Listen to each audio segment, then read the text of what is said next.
cirinya yang tadi, dia tidak akan mengakui dirinya Imam Mahdi, dan juga dia akan membawa kitab untuk menyatukan umat. Kemudian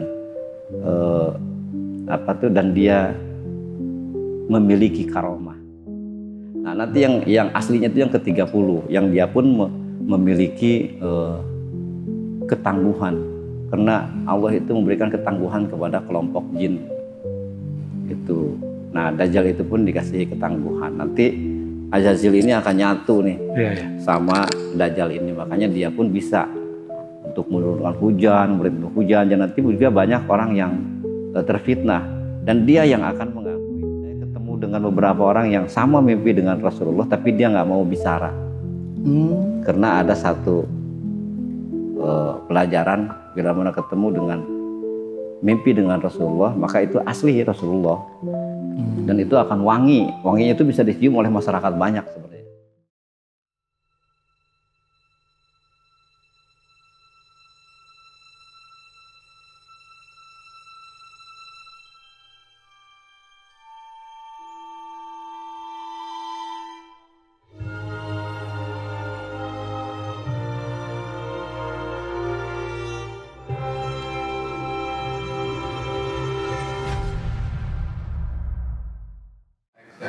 Assalamualaikum warahmatullahi wabarakatuh. Waalaikumsalam. Salam jumpa kembali dengan saya Mang Agus, pesan di balik misteri. Sahabat PDM dimanapun Anda berada, saya Mang Agus beserta Ustadz Ridwan, yang kali ini tema kita membahas tentang Imam Mahdi. Sebelum dikupas oleh Ustadz kita sapa dulu. Assalamualaikum warahmatullahi wabarakatuh. Assalamualaikum warahmatullahi wabarakatuh. Apa kabarnya Pak Ustadz? Alhamdulillah, sehat. Mungkin apakah ini yang disebut akhir zaman Pak Ustadz? Orang-orang ramai membicarakan mengenai Imam Mahdi. Menurut penjelasan Islam sendiri, Imam Mahdi itu seperti apa Pak Ustadz? Silakan Pak Ustadz. Assalamualaikum warahmatullahi wabarakatuh. Waalaikumsalam warahmatullahi wabarakatuh. Alhamdulillahirrabbilalamin. Alladzi ja'ala siyami Ramadan hudan linnas wa bayyinatin minal huda wal furqan. Asyhadu an la ilaha illallah wahdahu la syarikalah, asyhadu anna sayyidina Muhammadan abduhu wa rasuluh la nabiyya ba'da. Para sahabat pesan di balik misteri dimanapun Anda berada, saya doakan agar senantiasa masih tetap dalam istiqomah dalam menjalankan di bulan suci Ramadan, tetap dalam keadaan sehat walafiat. Mudah-mudahan seluruh ibadah kita senantiasa diterima oleh Allah Subhanahu wa taala. Amin. Puji syukur kita panjatkan kehadirat Allah Subhanahu wa taala, juga salawat serta salam senantiasa selalu tercurah kepada baginda Nabi kita yang Nabi Muhammad sallallahu alaihi wasallam. Tema kali ini kita akan kupas tentang masalah Imam Mahdi, yaitu pemimpin akhir zaman. Dalam hadis Rasulullah SAW, lan tahluka ana umatun awaluha wa mahdiun awsatuha wa Isa ibn Maryam akhiruha. Tidak akan hancur segolongan umat manakala aku pemimpin pertama dan Imam Mahdi adalah pemimpin pertengahan, dan juga Isa ibn Maryam adalah pemimpin terakhir. Nah, oleh karena itu akhir zaman itu sudah dikupas akan adanya satu pemimpin yang adil dan juga yang memberikan dan menyatukan umat Islam dari perbedaan-perbedaan. Maka apakah turunnya beliau itu ciri-cirinya seperti apa? Banyaklah hadis itu hingga ratusan. Dan itu akhirnya menimbulkan terkaan si A menjadi si B, lain-lain sebagainya. Artinya kalau kita sudah yakin akan datangnya beliau di akhir zaman, sebenarnya memang itu yang ditunggu-tunggu, tapi jangan menunggu. Harusnya kita jadilah diri kita menjadi orang yang soleh, yang dicintai oleh Allah Subhanahu wa taala. Biarkan itu menjadi rahasia Allah. Kalau cirinya Imam Mahdi itu adalah dia tidak akan mengaku dirinya Imam Mahdi. Itu satu. Dan dia akan membawa kitab untuk menyatukan umat Islam di dunia. Kemudian yang terakhir, dia juga dibekali dengan karomah. Kenapa harus ada karomah atau mukjizat? Kalau kita ingin memakmurkan Islam di muka bumi ini, tidak cukup dengan ilmu pengetahuan saja. Tidak cukup. Taruhlah kita itu adalah seorang penceramah yang menggelegar, yang paling hebat di bumi ini. Dan bisa orang itu terpengaruh dan menjadi orang yang beriman. Taruhlah ulama ini adalah ulama yang hebat di mata dunia dengan ilmu pengetahuannya. Tetapi suatu ketika ketemu dengan orang-orang yang membenci Islam, karena pembenci Islam itu sampai hari kiamat akan selalu ada. Dan selalu bertindak yang menggunakan kriminal atau membunuh. Nah, itu sudah bisa dipastikan. Taruhlah ini adalah orang-orang yang membenci Islam, seperti Yahudi kalau zaman dulu ya. Kalau ketemu mereka, ketika kita ceramah pasti ditembak. Pasti ditembak, karena itu salah satu penghalang untuk meraih cita-cita mereka untuk menguasai bumi ini. Gitu, karena Yahudi itu pinginnya menguasai bumi ini. Nah, kalau kita cuma modal ilmu pengetahuan saja, maka ketika kita berhadapan dengan satu peluru saja ke jidat, pertanyaannya, kuatan mana peluru dengan jidat? Kalau misalkan nanti ada yang mengatakan, biarin saja Ustaz, itu kan nanti mati syahid. Oh tentu, tentu dia akan mati syahid, karena dia berjihad di dalam Islam, dan tentunya juga karena Allah. Kalau bukan karena Allah lain lagi. Ini yang betul-betul karena Allah, pasti dia akan mati syahid. Sebagai halnya saudara kita di Palestina, ada yang meninggalnya tersenyum dan banyakkan yang tersenyum. Itulah mati syahid, dan dia berjihad dengan kekuatan seadanya.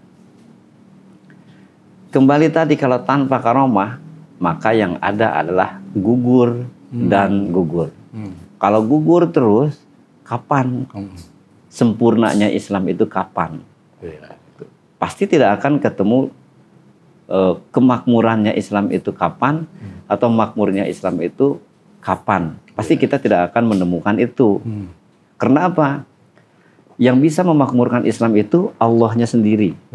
Maka oleh karena itu muncullah yang namanya mukjizat atau karomah sebagai bekal dari Allah Subhanahu wa taala dalam berjihad memakmurkan Islam di bumi ini.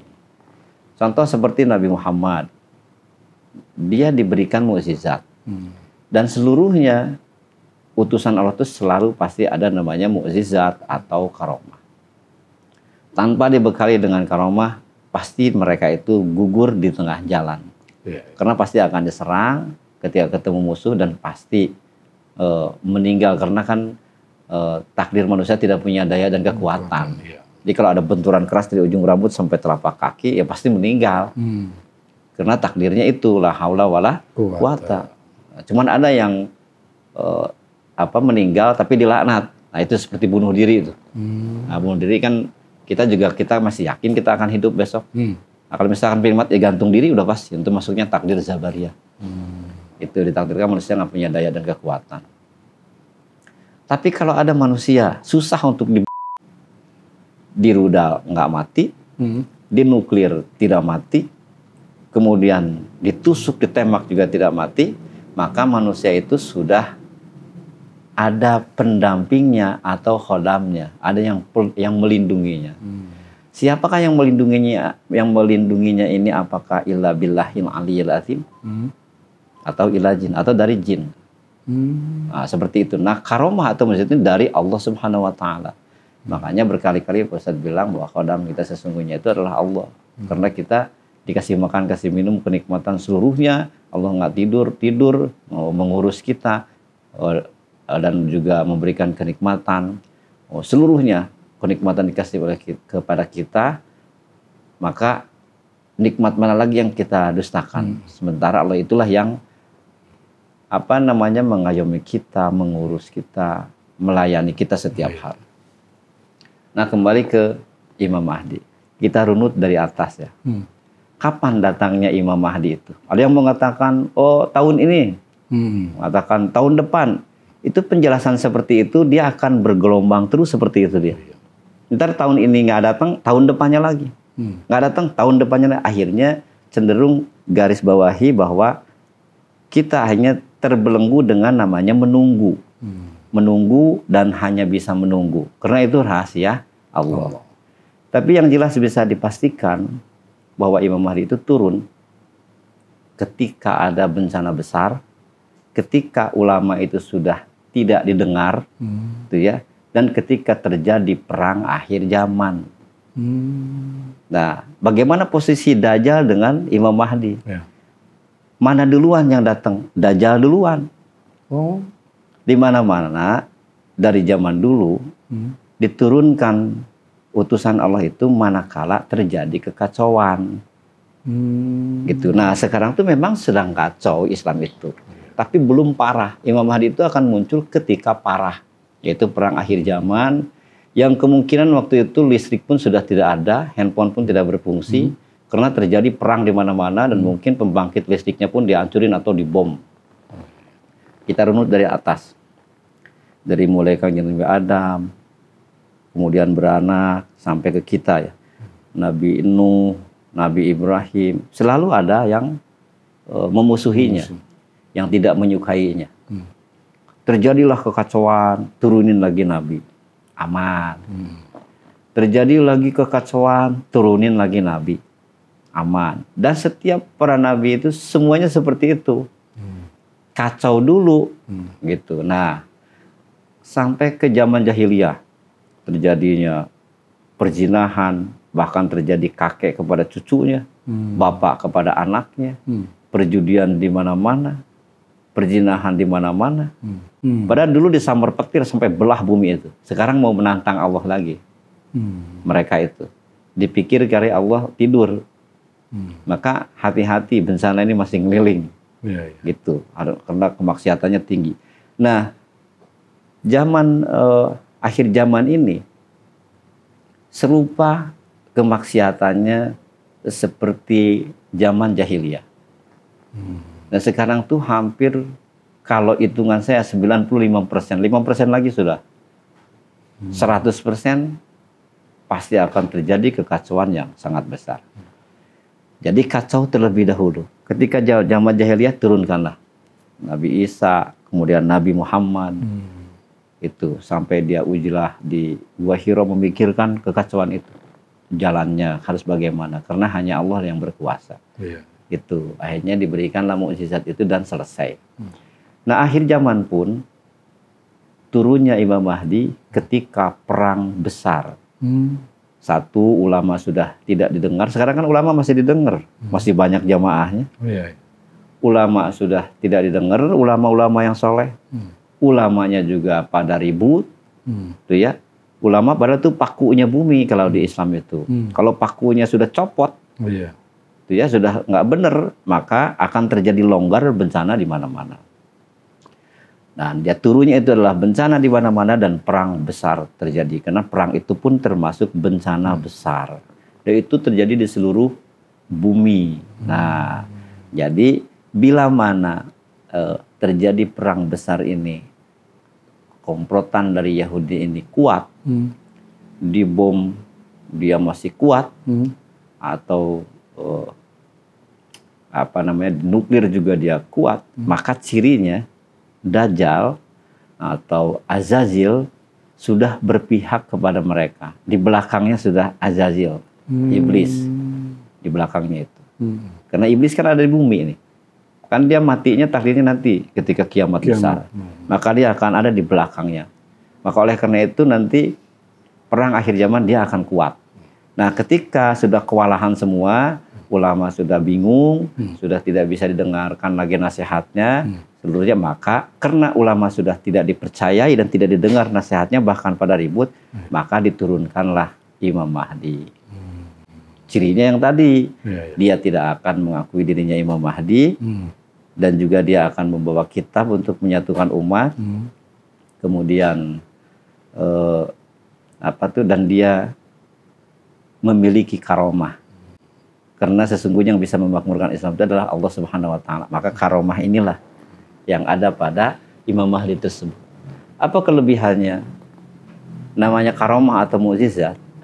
Kalau sudah Allah meridhoinya, maka apapun yang diinginkan akan bisa terjadi. Seperti menghidupkan orang mati. Ya, yang Zabariyah khususnya. Kalau yang sudah itu, yang sudah takdir qadariyah yang nggak bisa. Gitu. Kemudian bisa menyuruh angin atau membelah bumi dan lain-lain. Seperti itulah karomah atau mukjizat itu seperti itu. Nah, itulah tentang masalah Imam Mahdi. Gitu. Jadi tidak akan hancur manakala aku pemimpin pertama dan Imam Mahdi pemimpin pertengahan dan juga Isa ibnu Maryam pemimpin terakhir. Nah, seperti itulah keterangan dari hadis Rasulullah SAW. Iya.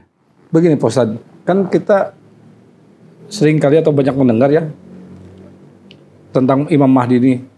Bahkan di medsos pun itu udah ada nih. Itu sebenarnya Imam Mahdi asli apa bukan Pak Ustadz? Kalau saya pribadi bukan. Bukan. Karena tidak seperti itu. Karena ini ulama masih didengar. Ulama masih didengar nasihat-nasihatnya. Jamaahnya masih banyak. Kan terjadinya nanti. Gitu, apakah memang sekarang juga tadi Ustadz sebutkan Dajjal itu memang sudah keluar apa belum? Kalau saya pribadi belum. Dajjal yang ke-30 ya, karena kan Rasulullah bilang begini, tidak akan terjadi kiamat sebelum munculnya 30 dajjal pembohong yang masing-masingnya mengakui dirinya seorang nabi. Gitu ya. Nah, dulu waktu Rasulullah belum jadi nabi karena tersebar akan adanya nabi, itu sudah ada 5 orang yang mengakui dirinya nabi. Itu. Dan kemudian setelah Nabi Muhammad menjadi nabi muncul lagi 3. Al-Unsi, Musailamah Al-Ghazami dan Ibnu Sayyad. Itu udah 8. Gitu. Kemudian 1780-an itu di Irak namanya Mukhtar At-Thaqafi. Mengaku dirinya nabi. Kemudian 1883 di Hindia namanya Mirza Ghulam Ahmad 10. Itu. Dan banyak-banyak lagi mengakui nabi itu. Di Indonesia Lia Aminuddin, Ahmad Mossadegh, dan lain-lain banyak. Mungkin sekarang itu sudah makin banyak sekarang itu yang mengaku dirinya utusan Allah itu. Mungkin bisa 18-an lah gitu. Masih ada 12 tuh. Masih bisa kalau penglihatan saya ya. Gitu. Nah, nanti yang aslinya itu yang ke-30, yang dia pun memiliki ketangguhan. Karena Allah itu memberikan ketangguhan kepada kelompok jin. Gitu. Nah, Dajjal itu pun dikasih ketangguhan. Nanti Azazil ini akan nyatu nih sama Dajjal ini. Makanya dia pun bisa untuk menurunkan hujan, memberikan hujan. Dan nanti juga banyak orang yang terfitnah. Dan dia yang akan mengakui dirinya adalah Imam Mahdi. Makanya kalau ada yang mengaku dirinya Imam Mahdi, nah itulah Dajjal-Dajjal yang masih kecil nih. Kalau yang paling akhir dia ditemani dengan ketangguhannya itu. Gitu. Berarti orang-orang yang mengaku Nabi atau mengaku Imam Mahdi atau mengaku sebagiannya itu berarti Dajjal-Dajjal yang kecil gitu ya? Iya, betul. Mengaku utusan Allah kan? Iya. Aslinya nggak bakalan mengakui, tapi umat akan mengerti dengan adanya karomah tadi. Tuh. Seperti itulah. Berarti sebutan Imam Mahdi itu bukan digelar oleh diri sendiri tapi oleh orang lain ya? Bukan. Iya. Itu bukan. Namanya Muhammad Abdullah, sama dengan Muhammad bin Abdullah. Seperti itu. Tapi dilihat dari ininya, dilihat dari kelebihan yang diberikan oleh Allah Subhanahu wa taala. Menurut kacamata Islam, Pak Ustadz, saya pengen tanya nih, mengenai Dajjal tadi, itu tanda-tandanya seumpama keluar gitu, apa sih? Kalau tadi yang saya katakan tadi, bila mana rombongan orang yang pembenci Islam, di dalam Islam dia, yaitu katakanlah orang Yahudi itu, dia menjadi kuat, tandanya itu dia sudah ada di belakang dia. Di bom kuat, di nuklir kuat. tidak berpengaruh, maka dia itu sudah di belakangnya. Dia kan memiliki ketangguhan. Maka umat Islam dia akan terdesak. Orang-orang yang baik itu semua terdesak dan banyak korban jiwa. Karena kalau nggak nurut sama dia pasti di tempat itu juga. Seperti itu. Ya jangankan nantilah. Sekarang aja kan Israel Palestina selalu dibunuh aja walaupun anak kecil juga. Iya. Seperti itu. Ya. Juga gini Pak Ustadz ya. Berbagai versi ya. Kan kalau versi Ustadz nih ya, munculnya Dajjal itu dengan dibarengnya Imam Mahdi. Ada sebagian ulama juga berpendapat bahwa Dajjal itu munculnya nanti dengan munculnya juga kemunculannya dengan Isa Al-Masih. Betul? Imam Mahdi duluan. Ini ada pertanyaan ya, saya pengen bertanya Pak Ustadz. Ciri-ciri fisiknya Imam Mahdi, terus dan itu datangnya dari mana Pak Ustadz? Itu dari hadis. Tetap dari hadis.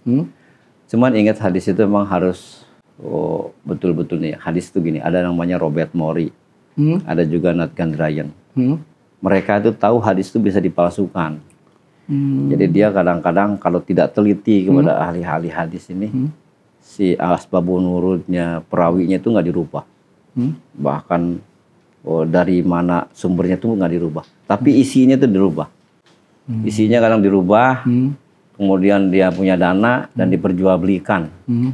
Hanya yang beli orang-orang biasa saja, akhirnya terjadi bentrokan. Dan bentrokan itu semua dari hadis, bukan dari Quran. Maka kata Rasulullah, ketika terjadi benturan, maka cepatlah kembali ke Al-Quran. Kenapa? Karena Al-Quran tidak bisa dipalsukan. Gitu ya, yang bisa dipalsukan adalah hadis. Nah, hadis inilah yang memberitakan ciri-ciri Imam Mahdi. Jadi kalau saya itu kan hadis ya, tidak bisa disamakan dengan indera keenam. Tapi bahasanya hampir mirip dengan orang yang punya indera keenam. Seperti contoh gini. Ini yang menyantet ini, ciri-cirinya orangnya hitam, rambut keriting. Hanya setiap orang yang hitam rambut keriting dicurigai dia. Dicap dah Ya, gitu ya. Nah sekarang dengan ciri-ciri itu, hanya ada orang yang jidatnya luas, ada yang dengan ciri-ciri itu masuk. Ciri-ciri itu masuk dengan hadis-hadis Rasulullah seperti itu. Tapi kembali, yang asli itu adalah tadi tidak mengakui dirinya Imam Mahdi, membawa kitab untuk menyatukan umat Islam, kemudian ada karomahnya. Gitu. Dan dia dibekali karomah oleh Allah Subhanahu wa Ta'ala. Jadi ciri-ciri fisik itu ya sah-sah saja, cuman jatuhnya jadi menerka. Iya. Coba kita lihat.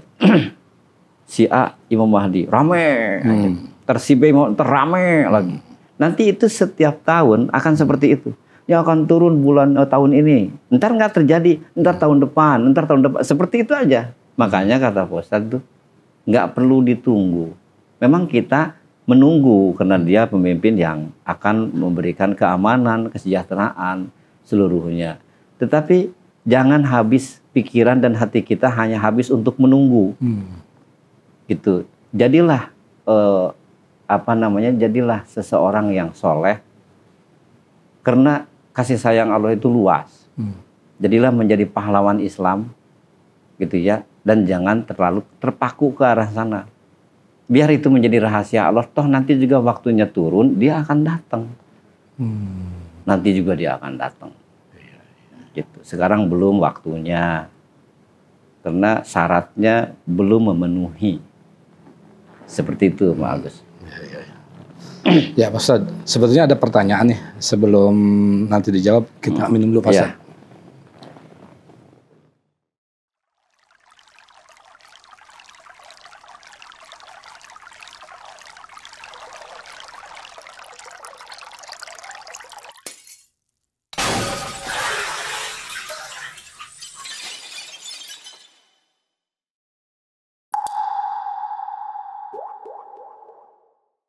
Para sahabatku sekalian yang masih membutuhkan air ruqyah Syifa Al-Jadid, silahkan hubungi saya sendiri di 0822 4974 3738. Ada pertanyaan Pak Ustadz.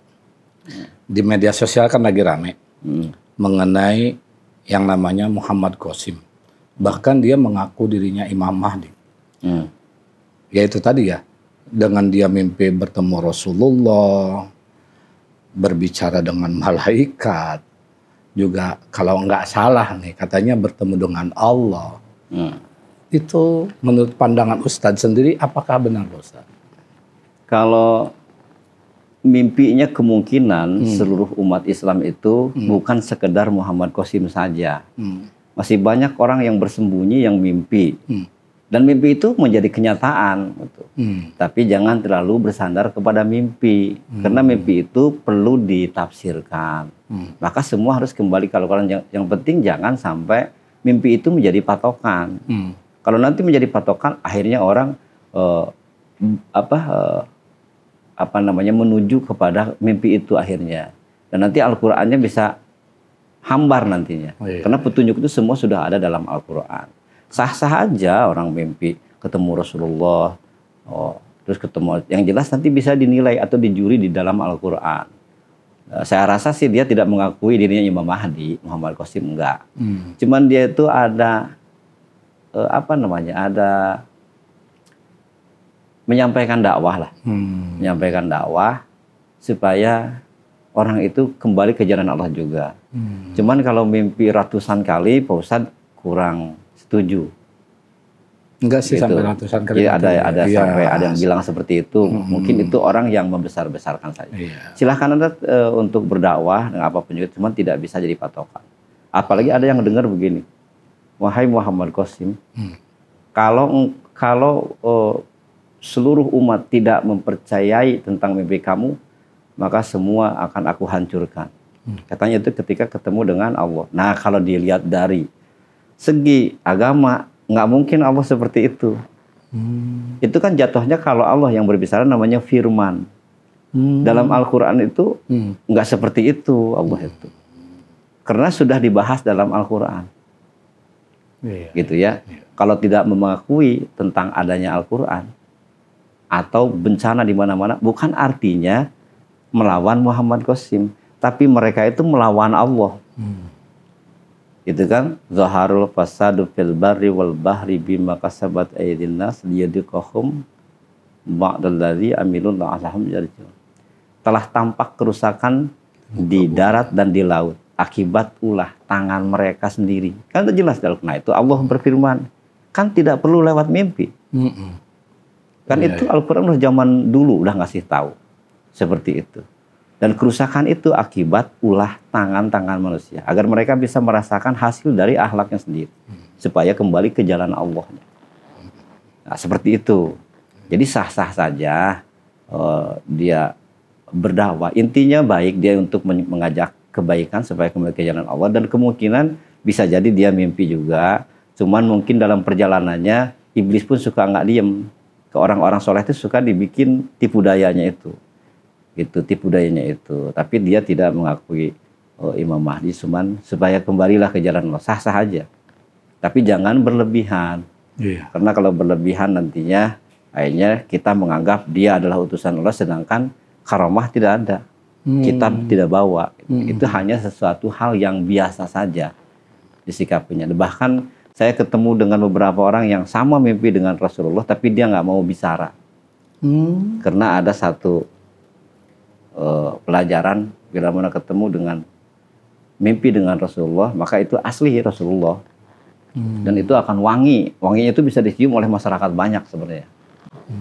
Gitu wanginya itu. Sah-sah aja. Seperti itu. Iya. Ya, Ustadz, terima kasih telah panjang lebar. Sahabat Pesan di Balik Misteri, telah dikupas tuntas oleh Ustadz kita mengenai kedatangannya, ciri-ciri Imam Mahdi dan Dajjal di akhir zaman nanti. Bagi sahabat Pesan di Balik Misteri yang ingin berbagi cerita di podcast YouTube kami, silakan hubungi admin, dan juga khususnya untuk jamaah Makom Rasulullah yang ingin berbagi kisah juga, silakan hubungi admin kami. Jangan lupa untuk selalu like, share, komen, serta subscribe-nya di YouTube podcast kami. Ingat, keselamatan dan kesuksesan ada di tangan kita, bukan di tangan orang lain. Saya Mang Agus beserta kru Pesan di Balik Misteri. Selamat menunaikan ibadah puasa. Assalamualaikum warahmatullahi wabarakatuh. Assalamualaikum warahmatullahi wabarakatuh.